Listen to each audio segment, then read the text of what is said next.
Hi there. We just have some news about a decision that was made by the UAE, and we'll try to understand and how this can affect us, how this can affect the market, and possibly one good and one not so good scenario. So to understand a little bit better here, we have the UAE that announced that they are exiting the OPEC and OPEC Plus. This will be effective by 1 May 2026, a couple of days by now. And this will mark the end of nearly 6 decades of membership. The UAE is one of the founding members that joined in 1967. Is actually the 30th largest producer within the OPEC. Is just behind Saudi Arabia and Iraq. This move is described by the analysts as a pivotal event and potentially the beginning of the end of an era, at least for the cartel. It's a major blow to the organization cohesion and influence.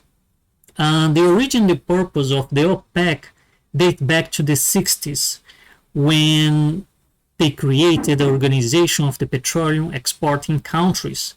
This was done in Baghdad, Iraq, and there are 5 founding members. It was Iran, Iraq, Kuwait, Saudi Arabia, and Venezuela. Its primary goal was to counter the dominance of Western multinational oil companies. Maybe you are aware of it. We're talking about the Seven Sisters. They are out there until now, and they benefit by far from this movement.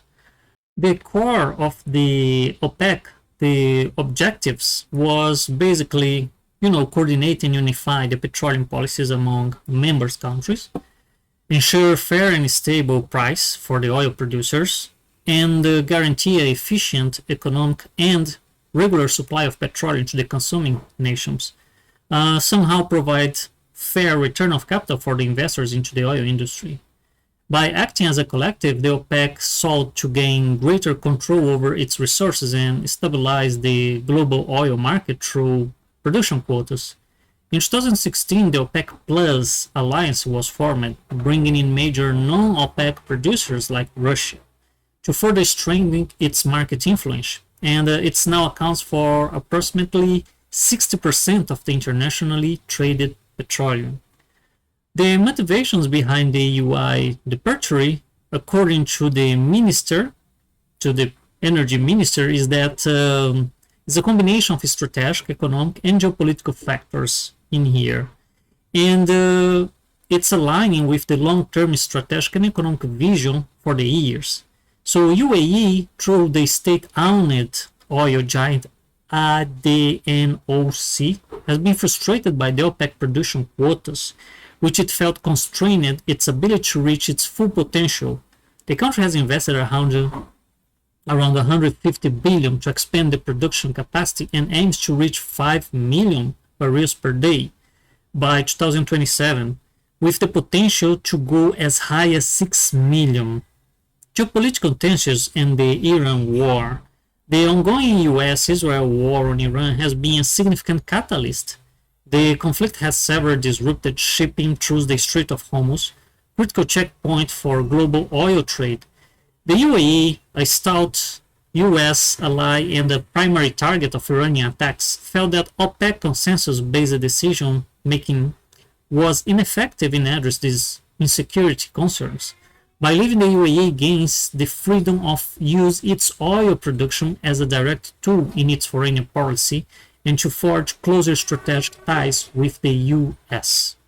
The UAE is actively diversifying its economy and has committed to a net zero target by 2050. To fund this transition to a post-oil economy, it needs to monetize its remaining oil reserves and efficiently as possible. As one analyst had noted, waiting your turn inside the quota system starts to look like leaving money on the table. As we see, there are a lot of things in here to take into consideration, and this is happening exactly in the moment that we are getting into a never-ending war again. We are having here that the UAE departure will remove about 15% of what OPEC is capable of doing today. And the key tool for the market stabilization. So alongside Saudi Arabia, the UAE has one of the few members with significant spare capacity. And without the OPEC ability to smooth supply imbalances and manage prices significantly diminishing, the analysts warn that this could lead to a structurally weaker OPEC. So we have now two scenarios. The positive scenario here is showing to us that UAE may be able to offload that big amount of oil that they are capable of producing. However, by doing that, they are going to trigger a domino effect, where we are going to have here more countries competing for the market oil, and we may end up having oversupply. By having oversupply, we are, pretty much going to put the oil very down. By doing all of those things, we as a consumers, we are going to benefit far from it. However, who are very invested or heavily invested in this industry, they are not going to benefit much with the oversupply situation. Also, we are going to have many players just moving away from this market.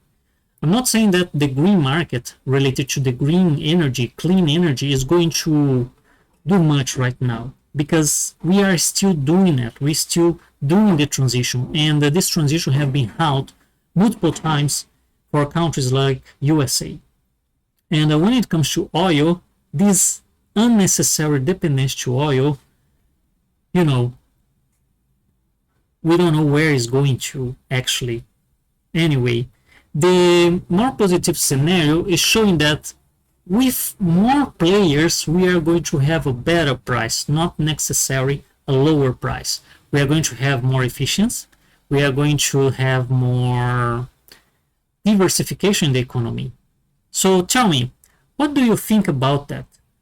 How can the UAE moving away from the OPEC can change the way you live, can change how much you pay for the gas price, and ultimately can maybe give you some benefits?